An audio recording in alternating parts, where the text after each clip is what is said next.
الحمد لله نحمده ونستعينه ونستغفره ونعوذ بالله من شرور أنفسنا ومن سيئات أعمالنا من يهده الله فلا مضل له ومن يضلل فلا هادي له وأشهد أن لا إله إلا الله وأشهد أن محمدا عبده ورسوله أما بعد أعوذ بالله من الشيطان الرجيم بسم الله الرحمن الرحيم يا أيها الناس اتقوا ربكم الذي خلقكم من نفس واحدة وخلق منها زوجها وبث منهما رجالا كثيرا ونساء واتقوا الله الذي تساءلون به والأرحام إن الله كان عليكم رقيبا وقال الله تعالى يا أيها الذين آمنوا اتقوا الله حق تقاته ولا تموتن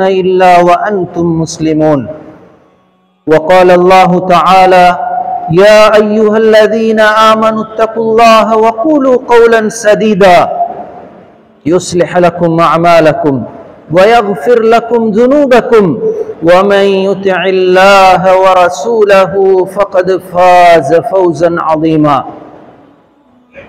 وقال صلى الله عليه وسلم إنما الأعمال بالنيات وإنما لكل امرئ ما نوى فمن كانت هجرته إلى الله ورسوله فهجرته إلى الله ورسوله ومن كانت هجرته لدنيا يصيبها أو امرأة يتزوجها فهجرته إلى ما هاجر إليه. எல்லா புகழும் இவ்வுலகை படைத்து பரிபாலிக்கக்கூடிய எல்லாம் வல்ல அல்லாஹ் சுப்ஹானஹு வ தஆலாவுக்கே உரித்தாகட்டுமாக. ஸலவாத்தும் ஸலாமும் முஹம்மது நபி ஸல்லல்லாஹு அலைஹி வஸல்லம் அவர்கள் மீதும் அவர்களுடைய குடும்பத்தார் மீதும் அவர்களுடைய தோழர்கள் மீதும் மறுமை நாள் வரையும் அவர்களை பின்பற்றி வாழக்கூடிய அனைவர் மீதும் என்றென்றும் உண்டாகட்டுமாக. அன்புக்குரிய இஸ்லாமிய சகோதரர்களே, அல்லாஹுடைய நல்லடியார்களே, அல்லாஹு தஆலாவுடைய ஏவல்களை அவனுடைய கட்டளைகளை முடியுமான மட்டும் எங்களுடைய வாழ்க்கையில் எடுத்து நடந்து கொள்ளுமாறு முதலாவதாக நல்லுபதேசம் செய்து கொள்கின்றேன். அல்லாஹு தஆலா எமக்கு வழங்கி இருக்கக்கூடிய அவனுடைய கட்டளைகளை நாம் இந்த உலகத்திலே எடுத்து நடக்கும் பொழுது எமக்கு சுவனத்தை தருவதற்கு அல்லாஹு தஆலா காத்து கொண்டிருக்கின்றான். அதுதான் எமது லட்சியமாக இருக்கின்றது. அல்லாஹு தஆலாவுடைய கட்டளைகளுக்கு மாறு செய்து தான் தோன்றித்தனமாக எமது மனோ இச்சைக்கு கட்டுப்பட்டு இந்த உலகத்திலே வாழும் பொழுது அல்லாஹு தஆலா எங்களுக்கென்று நரகம், தண்டனை என்ற ஒரு விடயத்தையும் ஏற்பாடு செய்து வைத்திருக்கின்றான். அன்புக்குரிய இஸ்லாமிய சகோதரர்களே, இந்த உலகத்திலே எங்களை அல்லாஹு தஆலா படைத்து வீணாக விட்டுவிடவில்லை. இந்த உலகத்துக்கு அல்லாஹு தஆலா முதல் மனிதன் ஆதம் அலைஹிஸ்ஸலாம் அவர்களை அனுப்பிய பொழுதே அல்லாஹு தஆலா அவருக்கு வேதத்தை, வழிகாட்டல்களை வழங்கி இருக்கின்றார். فَإِمَّا يَأْتِيَنَّكُم مِّنِّي هُدًى فَمَن تَبِعَ هُدَايَ நான் என்னிடமிருந்து உங்களுக்கு வழிகாட்டல் வரும். அந்த வழிகாட்டல்களை யார் பின்பற்றுகின்றாரோ அவர் வழிகட்டி செல்ல மாட்டார். فَلَا خَوْفٌ عَلَيْهِمْ وَلَا هُمْ يَحْزَنُونَ அவர்கள் கவலைப்பட மாட்டார்கள், அவர்கள் வேதனைப்பட மாட்டார்கள். அவர்களுக்கு என்று சுவனத்தை நான் தயார்படுத்தி வைத்திருக்கின்றேன், அதனை அவர்களுக்கு நான் வழங்குவேன் என்னுடைய வழிகாட்டல்களை பின்பற்றினால் என்ற செய்தியை அல்லாஹு தஆலா ஆரம்பத்திலேயே எங்களுக்கு வழங்கிவிட்டான். எனவே அந்த அல்லாஹுடைய வழிகாட்டல்களை, அவனுடைய கட்டளைகளை இந்த உலகத்திலே மக்களுக்கு தெளிவாக வழங்க வேண்டும், அவர்கள் அதனை பின்பற்றி வாழ வேண்டும் என்பதற்காக வேண்டி தொடர்ந்து அல்லாஹு தஆலா நபிமார்களை, ரசூல்மார்களை அனுப்புகின்றார். நபி ஸல்லல்லாஹு அலைஹி வஸல்லம் அவர்களிடத்திலே சஹாபாக்கள் கேட்டார்கள், கம் அததுல் அன்பியா வர் ருசுல், யா ரசூலல்லாஹ், நபிமார்களுடைய ரசூல்மார்களுடைய எண்ணிக்கை எவ்வளவு என்று கேட்ட பொழுது நபி ஸல்லல்லாஹு அலைஹி வஸல்லம் அவர்கள் சொன்னார்கள், 1,24,000க்கும் மேற்பட்டவர்கள் அனுப்பப்பட்டிருக்கின்றார்கள். ஜம்அன் கஃபீரா, அவர்கள் அதிகமானவர்கள் என்று சொன்னார்கள். வகம் அதது ருசுல், அவர்களிலே ரசூல்மார்கள் எத்தனை பேர் என்று நபி அவர்களிடத்திலே கேட்ட பொழுது 313 பேர் அனுப்பப்பட்டிருக்கின்றார்கள். 313. அவர்களிலே உலுல் அஸ்ம்கள் எத்தனை பேர்? 5 பேர் அனுப்பப்பட்டிருக்கின்றார்கள்.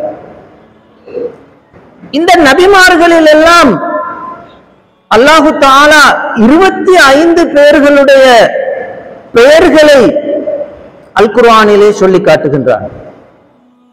அதிலும் 18 பேர் சூரா அன்ஆமிலே குறிப்பிடப்படுகின்றார்கள். வேறு சூறாக்களில் மீதமான 7 பேருடைய பெயர்களை அல்லாஹு தஆலா சுட்டி காட்டுகின்றார். அன்புக்குரிய சகோதரர்களே, இவ்வளவு நபிமார்கள், இவ்வளவு ரசூல்மார்கள் அல்லாஹு தஆலா ஏன் அனுப்ப வேண்டும்? இதுதான் நாங்கள் கேட்க வேண்டிய கேள்வி.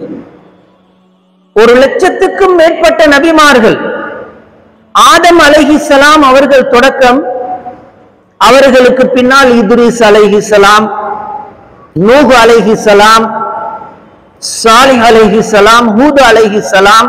சாலிஹ் அலைஹிஸ்ஸலாம், ஹூத் அலைஹிஸ்ஸலாம் அரபு பேசிய நபிமார்கள். ஆரம்ப காலத்திலேயே அரபு மொழி பேசியவர்கள். அதற்கு பின்னால் இப்ராஹிம் அலைஹிஸ்ஸலாம் அபுல் அன்பியா என்று சொல்லப்பட்டவர், அவர்களுடைய பரம்பரையில் தான் அதற்கு பின்னால் நபிமார்கள் வருகின்றார்கள். அதே காலத்தில் லூத் அலைஹிஸ்ஸலாம் அவர்கள் வாழ்ந்திருக்கின்றார்கள். ஓரின சேர்க்கையில் ஈடுபட்டவர்களுக்கு அவர்கள் கடுமையாக தண்டனை அவர்களுடைய காலத்திலே வழங்கப்படுகின்றது. அன்புக்குரிய இஸ்லாமிய சகோதரர்களே, இப்ராஹிம் அலைஹிஸ்ஸலாம் அவர்களுக்கு பிறகு அவர்களுடைய 2 பிள்ளைகளும் நபிமார்களாக மாறுகின்றார்கள். இஸ்மாயில் அலைஹிஸ்ஸலாம், இஸ்ஹாக் அலைஹிஸ்ஸலாம். இஸ்மாயில் அலைஹிஸ்ஸலாம் அவர்களுடைய பரம்பரையில் அதற்கு பின்னால் நபிமார்கள் வரவில்லை, இறுதி நபியை தவிர. இஸ்ஹாக் அலைஹிஸ்ஸலாம் அவர்களுடைய பரம்பரையில் அதற்கு பின்னால் ஈசா அலைஹிஸ்ஸலாம் அவர்கள் வரும் வரையும் நபிமார்கள் வந்து கொண்டே இருந்தார்கள். தசுசுஹுமுல் அன்பியா, நபிமார்கள் ஆட்சி செய்யக்கூடியவர்களாக கூட இருந்திருக்கின்றார்கள், மன்னர்களாக இருந்திருக்கின்றார்கள். அதிகமான நபிமார்கள் அனுப்பப்படுகின்றார்கள்.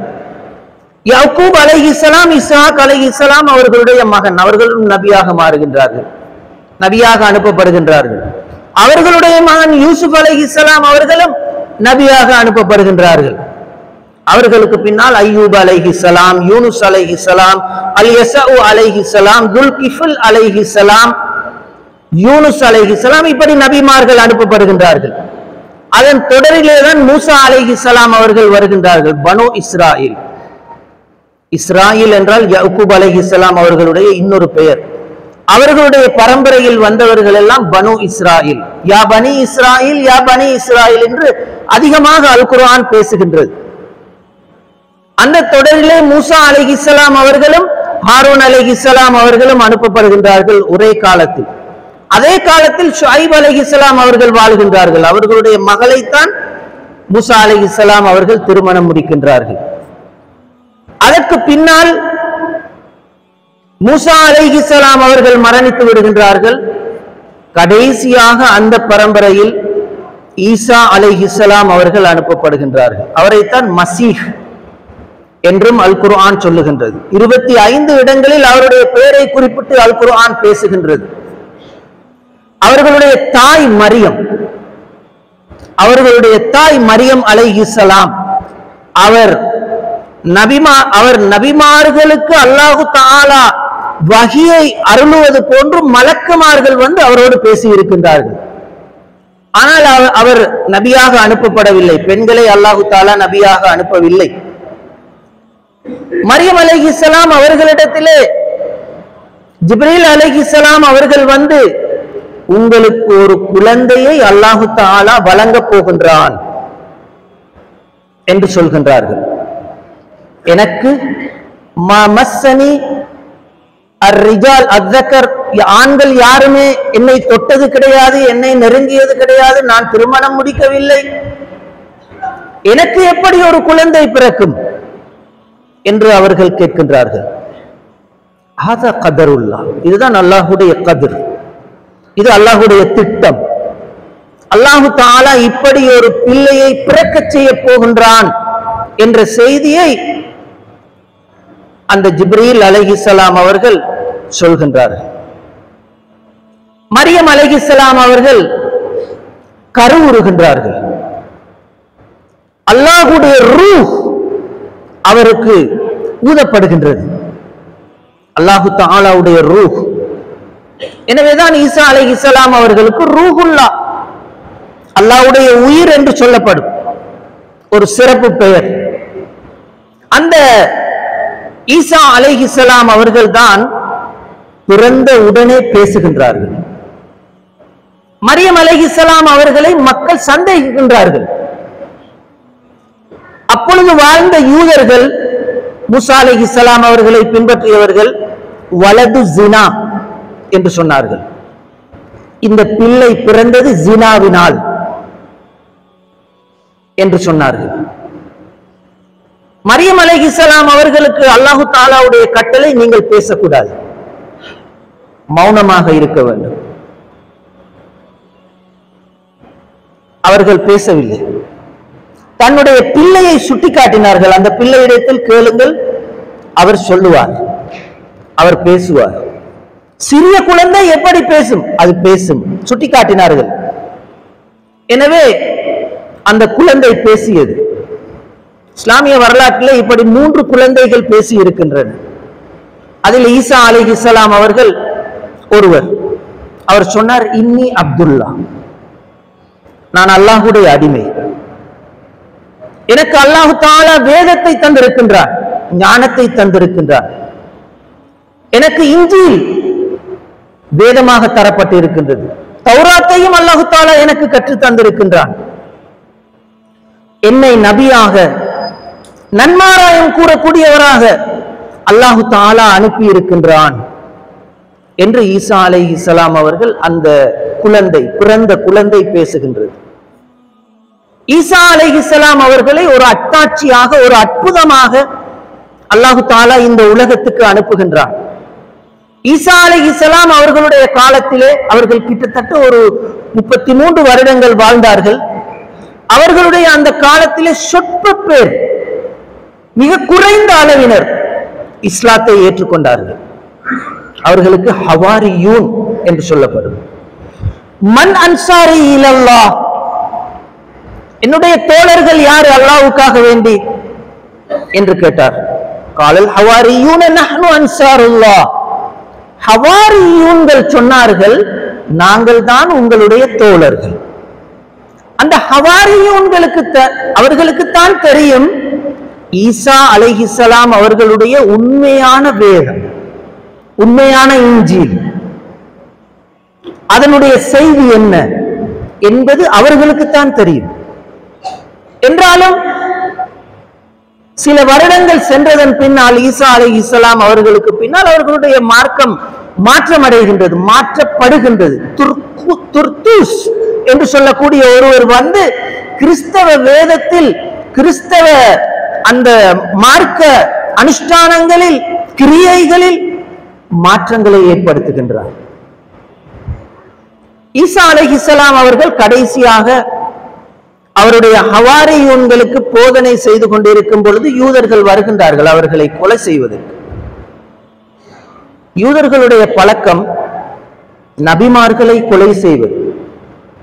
அல்லாஹு தஆலா அல் குர்ஆனில் கேட்கின்றார், தக்துலூன் அன்பியா, நீங்கள் நபிமார்களை கொலை செய்யக்கூடியவர்களாக இருந்தீர்களே என்று அல்லாஹு தஆலா கேட்கின்றார். நபிமார்களை கொலை செய்யக்கூடியவர்களாக இருந்தார். ஜக்கரியா அலைஹிஸ்ஸலாம், யஹ்யா அலைஹிஸ்ஸலாம், ஈசா நபிக்கு அவர்களுடைய காலத்தில் சற்று முன்னர் வாழ்ந்தவர்கள். ஜக்கரியா அலைஹிஸ்ஸலாம், அவருடைய மகன் யஹ்யா அலைஹிஸ்ஸலாம், இருவரையும் கொலை செய்தார்கள். இப்படி நபிமார்கள் அவர்கள் மூலமாக கொல்லப்பட்டு இருக்கின்றார்கள்.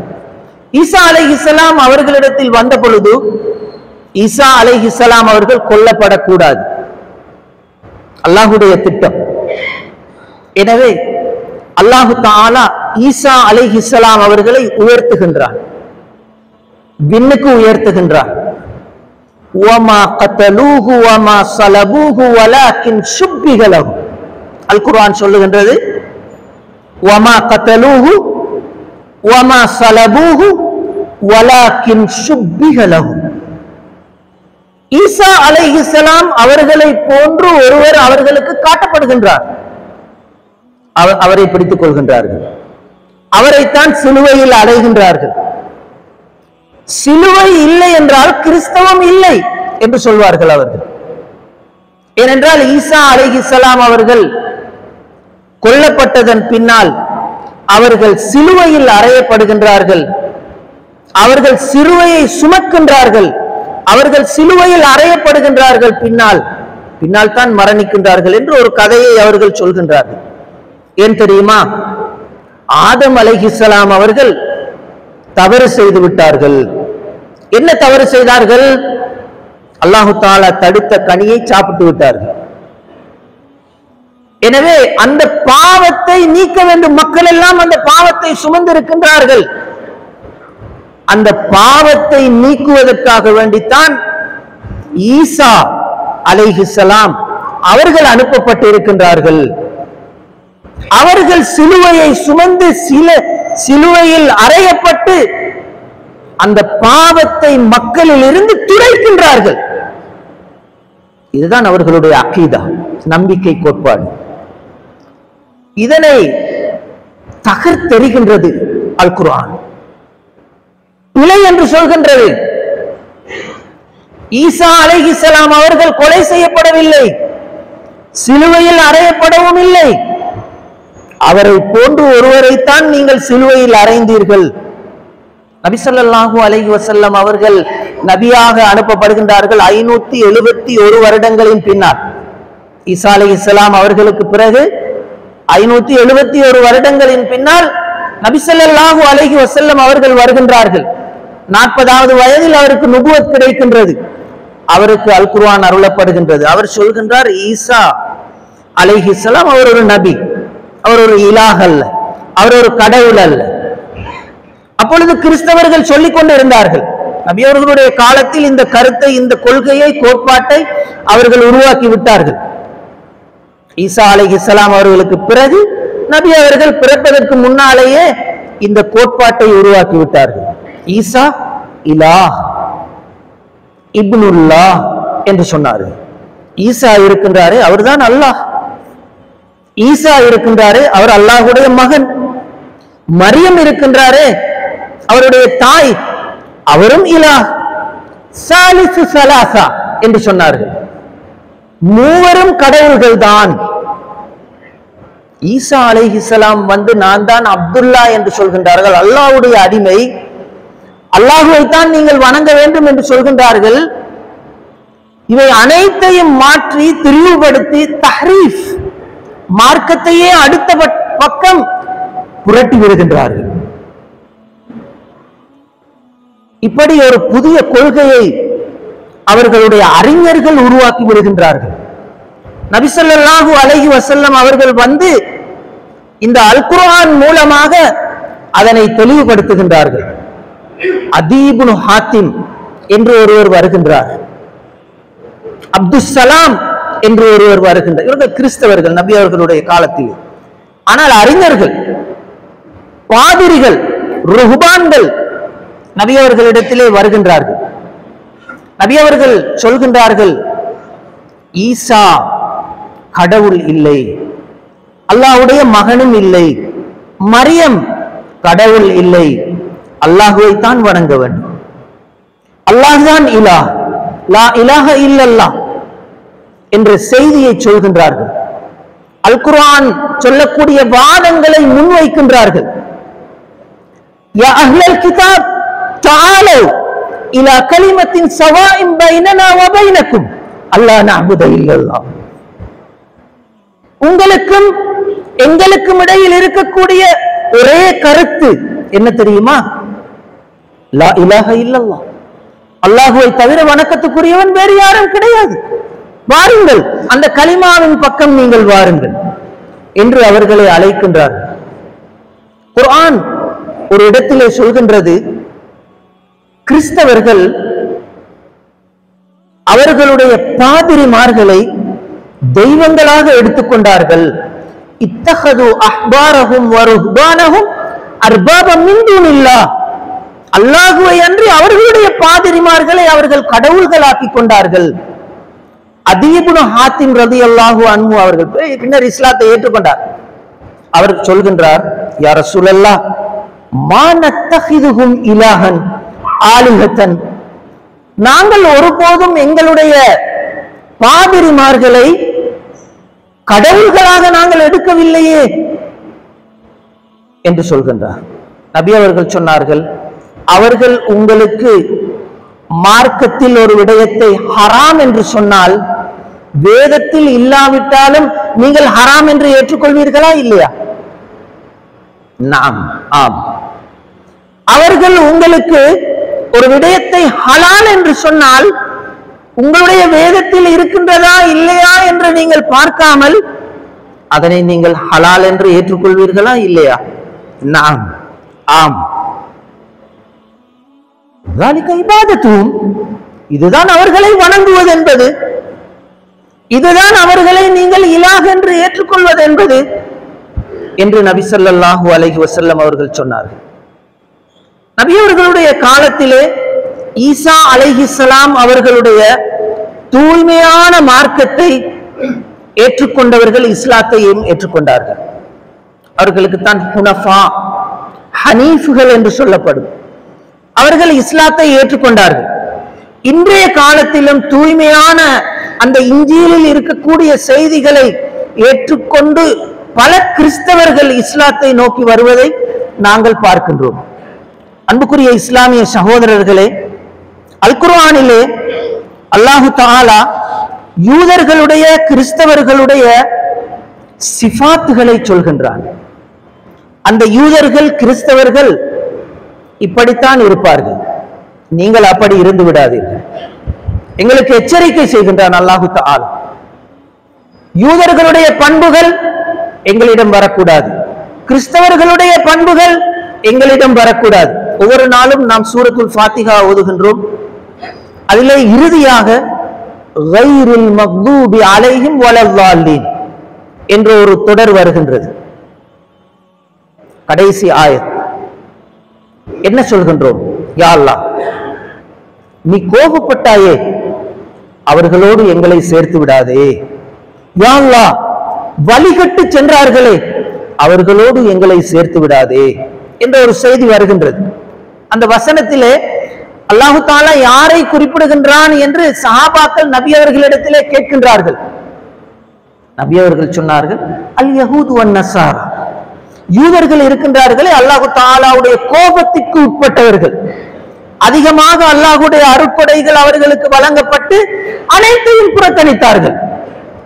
எனவே அல்லாஹ்வுடைய கோபத்துக்கு உட்பட்டு விட்டார்கள். கிறிஸ்தவர்கள் இருக்கின்றார்களே, வழிகட்டு சென்று விட்டார்கள். அவர்கள் சொன்னார்கள், ஈசா அல்லாஹ்வுடைய மகன், ஈசா கடவுள், மரியம் கடவுள் என்றெல்லாம் அவர்கள் சொல்லி அவர்கள் வழிகட்டு சென்று விட்டார்கள். எனவே அந்த யூதர்கள் கிறிஸ்தவர்களுடைய பண்புகள் முஸ்லிம்களிடம் வரக்கூடாது என்பது இஸ்லாம் எதிர்பார்க்கின்ற முக்கியமான ஒரு விடயம். மிக கவனமாக இருக்க வேண்டும். லதத்தபிஅன்ன சனன மன் கான கப்லக்கும் ஷிப்ரன் ஷிப்ரன். நபி அவர்கள் சொன்னார்கள், பின்னால் ஒரு காலம் வரும் எனக்கு பின்னால், அந்த காலத்திலே யூதர்களுடைய கிறிஸ்தவர்களுடைய வழக்கங்களை, வழக்காறுகளை, பண்புகளை நீங்கள் அணு அணுவாக பின்பற்றுவீர்கள், முலமுலமாக பின்பற்றுவீர்கள், ஷான் ஷானாக பின்பற்றுவீர்கள், விடமாட்டீர்கள். அதுதான் சிறந்தது என்று நீங்கள் எடுத்துக்கொள்வீர்கள்.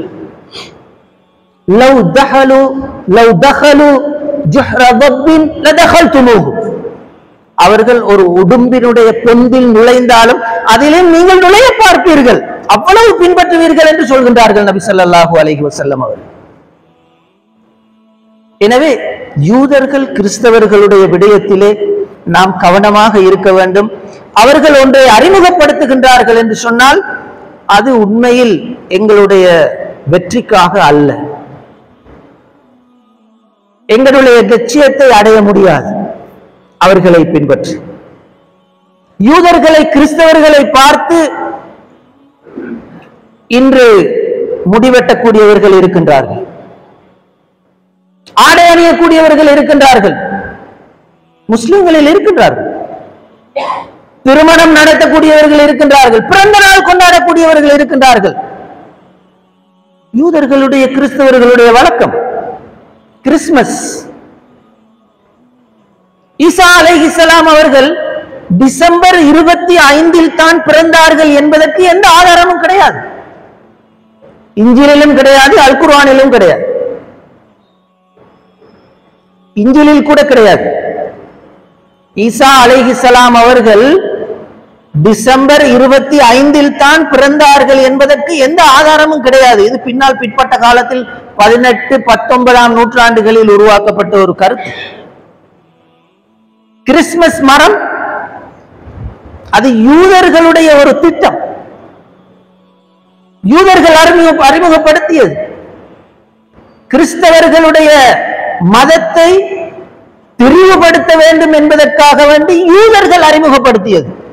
யூதர்கள் பரக்கத்தாக அருளாக வணங்கி வந்த ஒரு மரம், அந்த மரத்தை திணித்தார்கள்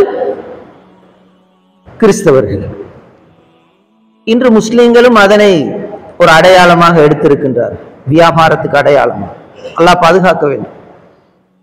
எனவே அல் குர்ஆன் சொல்லுகின்றது, யா மரியம், மரியமே, மரியம் அலைஹிஸ்ஸலாம் அவர்களை பார்த்து சொல்கின்றது, ஹுஸ்ஸி இலைகி பிஜித்இன் நஹ்ல் துஸாகித் அலைகி ருதபன் ஜனியா. நீங்கள் பேரீச்ச மரத்தடிக்கு செல்லுங்கள். எப்பொழுது கருவுற்று இருக்கின்றார்கள், பிள்ளை கிடைக்க போகின்றது, பிள்ளை பேர் ஈசா அலைஹிஸ்ஸலாம் அவர்கள் பிறக்க போகின்றார்கள். அவர்களுக்கு அல்லாஹு தஆலா வஹியாக அருளுகின்றார், பேரீச்ச மரத்தடிக்கு செல்லுங்கள், அந்த மரத்திலே ருத்தப் இருக்கின்றது. ருத்தப் பேரீச்சம் பழம் வெளிநாடு சென்றவர்களுக்கு தெரியும். அந்த ருத்தப் பேரீச்சம் பழம் அந்த மரத்திலிருந்து விழும், அதனை நீங்கள் அசைத்தால் அதிலிருந்து விழும், அதனை நீங்க சாப்பிடுங்கள். ஈசா அலைஹிஸ்ஸலாம் அவர்கள் பிறந்தது கோடை காலத்தில், 6வது மாதம் அல்லது 7வது மாதங்களில் தான், கோடை 8வது மாதம்.